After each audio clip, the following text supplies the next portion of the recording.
وَبَشِّرِ الَّذِينَ آمَنُوا وَعَمِلُوا الصَّالِحَاتِ، اور اے نبی علیہ السلام آپ خوشخبری دے دیجئے ان لوگوں کو کہ جو بات مان لیتے ہیں، یعنی ایمان لے آتے ہیں اور نیک اعمال اختیار کر لیتے ہیں، ان لہم جنات تجری من تحتها الانہار، کہ ان کے لیے باغات ہیں جن کے نیچے نہریں بہتی ہوں گی،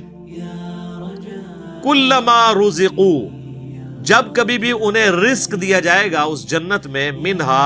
ان باغوں میں سے، من ثمرۃ الرزق، کوئی پھل رزق کی شکل میں ان کو جب پیش کیا جائے گا، اہل جنت کو جنت میں جب کوئی فروٹ دیا جائے گا، قالوا ھذا الذی رزقنا من قبل، وہ کہیں گے یہ تو وہی ہے جو ہمیں اس سے پہلے دنیا میں بھی دیا جاتا تھا، وَأُتُوا بِهِ مُتَشَابِهًا، حالانکہ وہ ان کو اس سے ملتا جلتا فروٹ دیا جا رہا ہوگا، ایگزیکٹ نہیں ہوگا، ملتا جلتا اس لیے دیا جائے گا کہ انسان کی ایک نیچر ہے۔ دنیا میں بھی آپ دیکھ لیں، آپ کسی دسترخوان پہ بیٹھے ہوں تو سب سے پہلے اس چیز کو ہاتھ ڈالتے ہیں جس کے ساتھ آپ مانوس ہو۔ آپ کسی ولیمے پہ بھی جاتے ہیں تو آپ کے سامنے کوئی ایسی عجیب و غریب ڈش آ جائے تو آپ اس کے رسک نہیں لیتے کھانے کا کہ پتہ نہیں کیا ذائقہ ہو، الٹا پلیٹ بھر کے بیٹھ جاؤں اور اس دوران جو میں نے کھانا تھا وہ ختم ہی ہو جائے، یہ بھی چانس ہوتا ہے نا۔ تو انسان مانوس اس چیز کے ساتھ ہوتا ہے جو پہلے اس نے اس کو ایکسپیرینس کیا ہو، یہ اللہ تعالیٰ نے انسان کی نیچر رکھی ہے۔ تو جنت میں بھی ابتدائی مہمان نوازی کے طور پہ جنتیوں کو وہ رزق دیا جائے گا جو دنیا میں وہ ایکسپیرینس کر چکے ہیں، آم، کیلا، انار، سیب، جو ہمارے ایکسپیرینس میں۔ اب دیکھنے میں تو وہ فروٹ دیکھنے میں تو ویسا ہی ہوگا، تو وہ کھانے سے پہلے یہ بات کریں گے کہ تو یہ وہی چیز ہے، ایتھے بھی آ کے وہی کچھ، لیکن مطلب آئے گا کہ ان کے اس کی طرح کا ہوگا لیکن ویسا نہیں ہوگا۔ اب انور اٹور کا ذائقہ اور ایک دیسی آم کا ذائقہ برابر ہو سکتا ہے؟ دیکھنے میں تو دونوں ایک جتنے ہوتے ہیں، شکل و صورت بھی ملتی جلتی ہوتی ہے، لیکن زمین آسمان کا فرق ہے ٹیسٹ میں۔ اسی طریقے سے چونسے کا ٹیسٹ ہو کہ کسی دوسرے آم کا، وہ برابر نہیں ہو سکتا۔ تو یہ تو دنیا میں ہی اللہ نے اتنا فرق رکھا ہوا ہے، تو آخرت میں جو آم دیا جائے گا وہ دنیا والا آم نہیں ہوگا، ہاں شکل و صورت میں ضرور ملتا جلتا ہوگا، لیکن اس آم کی تو کیا بات ہے۔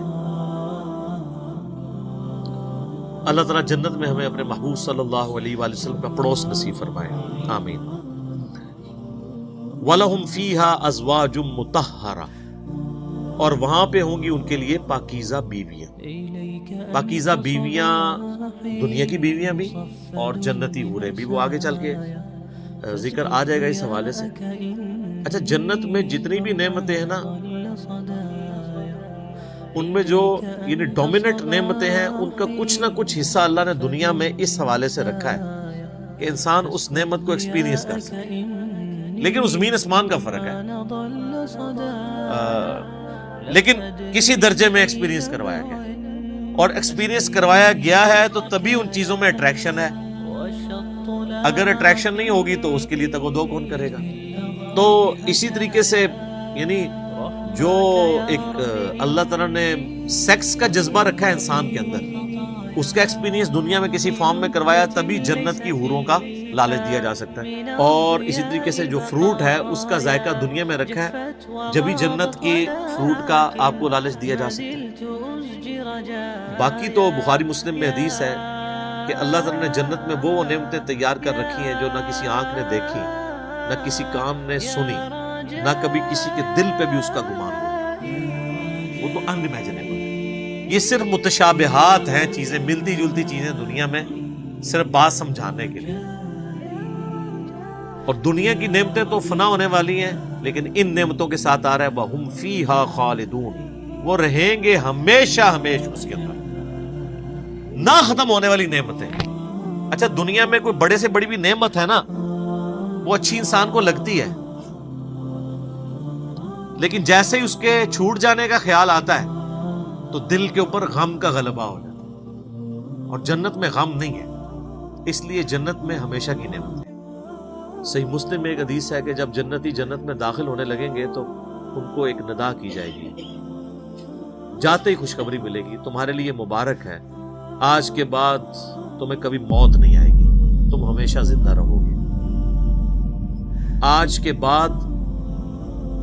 تمہیں کبھی بدحالی نہیں آئے گی، تم ہمیشہ خوشحال رہو گے۔ آج کے بعد تمہیں کبھی بڑھاپا نہیں آئے گا، تم ہمیشہ جوان ہی رہو گے۔ اور آج کے بعد اللہ تم سے کبھی ناراض نہیں ہوگا، ہمیشہ راضی رہے گا۔ یعنی دنیا میں تو سب سے بڑی اہل ایمان کے لیے ٹینشن ہی یہی ہے نا کہ میں نے یہ کیا تو ناراض نہ ہو جائے۔ جنت وہ جگہ ہے جہاں کچھ بھی کر لیں اللہ ناراض نہیں ہوگا۔ ہر وہ چیز جو دنیا میں بھی جرم تھی وہاں جا کے وہ جرم نہیں رہے گی۔ دنیا میں مرد کے لیے سونا پہننا حرام ہے، اور جنت میں سونے کے کنگن پہنائے جائیں گے، ریشم کا لباس پہنایا جائے گا۔ قرآن پاک میں آتا ہے، بخاری مسلم میں درجنوں احادیث ہیں۔ جسے شوق ہو تو مشکات المصابیح کی 3 جلد میں جنت والا چیپٹر پڑھ لیں تو آپ کو اندازہ ہوگا کہ جنت میں اللہ تعالیٰ نے کیا کچھ رکھا ہے انسان کے لیے۔ لیکن یہ بات اپنی جگہ ہے، ایک حقیقت ہے کہ جنت پہنچنا بڑا مشکل ہے، یہ سب سے بڑا المیہ ہے۔ یہ تو بابوں نے آپ کو ایک خدا کا تعارف کروایا نا کہ جنت تو اپنی جیب وچ ہے، کتابیں یہ نہیں بتاتی، کتابیں کچھ اور ہی بتاتی۔ صحیح مسلم میں حدیث ہے کہ اللہ تعالیٰ نے جنت کو ناگوار چیزوں سے ڈھانپ رکھا ہے، یعنی جنت تک پہنچنے کے لیے کئی ناگوار چیزوں سے آپ کو گزرنا پڑے گا، پھر جنت آئے گی۔ اور جہنم کو اللہ تعالیٰ نے خوشنما چیزوں سے ڈھانپ رکھا ہے، یعنی ہر اٹریکٹ فل چیز دوزخ کی طرف لے کے چلی جائے۔ ناگواری تو ہے نا، یعنی روزانہ 5 وقت نماز پڑھنا دنیاوی طور پہ ایک تردد تو ہے، سردیوں میں وضو کرنا ایک تردد تو ہے، گرمیوں کے روزے رکھنا ایک تردد تو ہے، حلال اور حرام کا فرق کرنا ایک تردد تو ہے، اور دوسری طرف آپ جو اپنی مرضی کے مطابق کوئی بھی کام کرتے جائیں وہ سیدھا آپ کو دوزخ کی طرف لے جائے گا، جو آپ اپنی مرضی سے کریں گے۔ اور جو اللہ کی مرضی سے کرنا پڑتا ہے اس میں تردد تو ہے، ظاہر وہ نفس کے خلاف ہے۔ یہ مسلم شریف کی حدیث کمال حدیث ہے کہ جنت ناگوار چیزوں سے ڈھانپی ہوئی ہے اور جہنم خوشنما چیز۔ اس کی ایکسپلینیشن جامع ترمذی میں، سنن ابی داؤد میں، سنن نسائی اور ابن ماجہ میں ہے کہ جب اللہ تعالیٰ نے جنت کو پیدا کیا تو حضرت جبرائیل علیہ السلام سے کہا کہ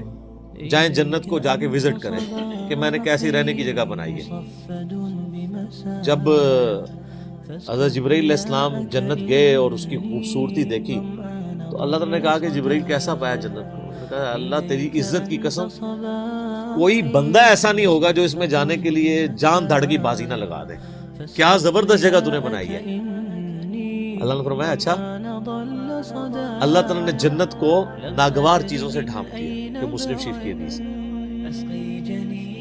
اور کہا آپ جا کے ذرا جنت کو دیکھو۔ جب وہ دیکھ کے آئے تو انہوں نے کہا تیری عزت کی قسم مجھے نہیں لگتا کوئی بندہ جنت میں جانے میں کامیاب ہوگا، اتنا مشکل ہے۔ سر یہ ہے کتابوں کا خدا، یہاں کہتے ہیں نہیں جناب ایک دفعہ بھی پڑھ لیا، ایک دفعہ بھی پڑھ لیا، ایک پھیرا ہی لگے گا۔ اور سورہ فرقان میں اللہ تعالیٰ فرماتا ہے کہ جہنم ہمیشہ رہنے کے لیے بھی بری جگہ ہے اور ایک لمحے کے لیے رہنے کے لیے بھی بری جگہ۔ آپ لاکھ کہتے رہے کہ پھیرا لگے گا، اچھا یہ پھیرا بھی اس لیے ہم کہتے ہیں کہ ہم نے کبھی اس پھیرے کو امیجن نہیں کیا، آپ کو ادھر بیٹھے بیٹھے امیجن کروا دیتے ہیں۔ اگر کسی شخص کو یہ کہا جائے کہ ایک فجر کی نماز چھوڑنے پہ آپ کو فجر سے ظہر تک ایک ایسے کمرے میں وقت گزارنا پڑے گا جو 10 بائی 10 فٹ کا ہوگا، اس میں 100 کوبرا سانپ ہوں گے، 100 بچھو ہوں گے، 100 اژدہے ہوں گے، لیکن صرف فجر سے ظہر تک بس، تو کوئی امیجن بھی کر سکتا ہے اس کو؟ وہ ان سانپوں کو تو آپ مار بھی سکتے ہیں، جہنم کے سانپ کے بارے میں کوئی سوچ بھی سکتا ہے؟ چونکہ ہم نے امیجن نہیں کیا ہوتا اس لیے ایک پھیرے کی بات کرتے ہیں۔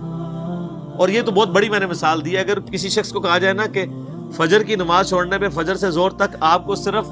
ایک موم بتی کا وہ چھوٹا سا جو فلیم ہوتا ہے نا اس کے اوپر یوں ہاتھ رکھنا پڑے گا فجر سے ظہر تک، سر 10 سیکنڈ نہیں کو رکھ سکتا، تو یہ کہنا آسان ہے پھیرے والی بات۔